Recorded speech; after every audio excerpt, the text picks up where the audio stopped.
Welcome to my YouTube channel. ನಾನಿವಾಗ ಮಡಕೆ ಕಾಳು ಸಾಂಬಾರು ಮಾಡತ್ತೆ ನೋಡ್ರಿ. ಅದಕ್ಕೆ ಏನೇನು ತೊಗೊಂಡೇನಿ ಅಂದ್ರೆ ಸಿಂಪಲ್ ಐಟಮು. ಇದೆಲ್ಲ ಹಳ್ಳಿ ಸೈಡ್ ಮಾಡೋದು, ನಮ್ಮ ಕಡೆ ಮಾಡೋದು.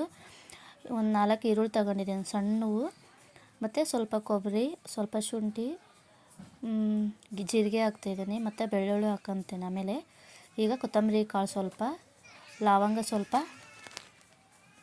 ಸ್ವಲ್ಪ ಚಿಕ್ಕಿ, ಮತ್ತು ಒಂದು ಟೊಮೆಟೊ. ನಮಗೆ ಎಷ್ಟು ಹುಳಿ ಬೇಕು ಅಂತ ಅಷ್ಟು ಹಾಕೋಬೋದು. ನಂಗೆ ಹುಳಿ ಇಷ್ಟ ಆಗಲ್ಲ, ಅದಕ್ಕೆ ಒಂದೇ ಟೊಮೆಟೊ ಹಾಕ್ತಾಯಿದ್ದೀನಿ.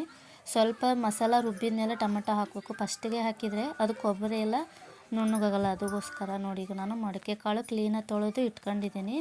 ಒಂದು ಪಾತ್ರೆಗೆ ಎಣ್ಣೆ ಹಾಕ್ಯಂದು ಅದಕ್ಕೆ ಸ್ವಲ್ಪ ಖಾರ ಪುಡಿ ಹಾಕ್ಕೊಂತೀನಿ. ಇದು ನಮ್ಮದು ಅಷ್ಟು ಖಾರ ಇರಲ್ಲ, ಖಾರ ಪುಡಿ ಅದಕ್ಕೆ ಅಷ್ಟು ಕೆಂಪು ಕಾಣಿಸ್ತೈತಿ. ಇದು ದ್ಯಾವನೂರು ಮೆಣಸಿನ್ಕಾಯಿ ಖಾರ ಪುಡಿ. ನಮಗೆ ಖಾರ ಅಷ್ಟು ಹೋಗಲ್ಲ, ನಮ್ಮ ಮಗನೂ ಖಾರ ತಿನ್ನಲ್ಲ, ಅದಕ್ಕೋಸ್ಕರ ನಾವು ದ್ಯಾವನೂರು ಖಾರ ಪುಡಿನೇ ತೊಗೊಳ್ಳೋದು. ಆದರೆ ಅದು ಭಾಳ ಕಲರ್ ಇರ್ತೈತಿ, ಬಟ್ ಖಾರ ಇರಲ್ಲ. ನೋಡಿದರೆ ಎಷ್ಟು ಖಾರ ಐತಿ ಅನ್ನೋ ಅನಿಸ್ತೈತಿ.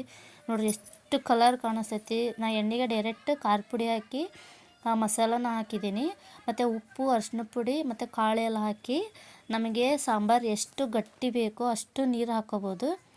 ಬಟ್ ಸಾಂಬಾರು ಕುದಿಯೋದು ವಿಡಿಯೋ ನಾನು ಮಾಡೋಕ್ಕೆ ಅದು ವಿಡಿಯೋನ ಆನ್ ಮಾಡೋದು ಮರ್ತುಬಿಟ್ಟೇನಿ, ಅದಕ್ಕೋಸ್ಕರ ಸಾರಿ. ಎಲ್ಲ ಹಾಕಿದ ಮೇಲೆ ನಾನಿವಾಗ ನನಗೆ ಎಷ್ಟು ಸಾಂಬಾರು ಎಷ್ಟು ತೆಳ್ಳಗೆ ಬೇಕೋ ಅಷ್ಟು ನೀರು ಹಾಕೊಂಡು, ಮತ್ತು ಉಪ್ಪು ಖಾರ ಎಲ್ಲ ನೋಡಿ ಕುದಿಯೋಕೆ ಇಟ್ಟೇನಿ. ನಿಮಗೂ ಎಷ್ಟು ಬೇಕೋ ಅಷ್ಟು. ನಾನು ಸಿಂಪಲ್ ಇಂಗ್ರೀಡಿಯೆಂಟ್ಸಲ್ಲಿ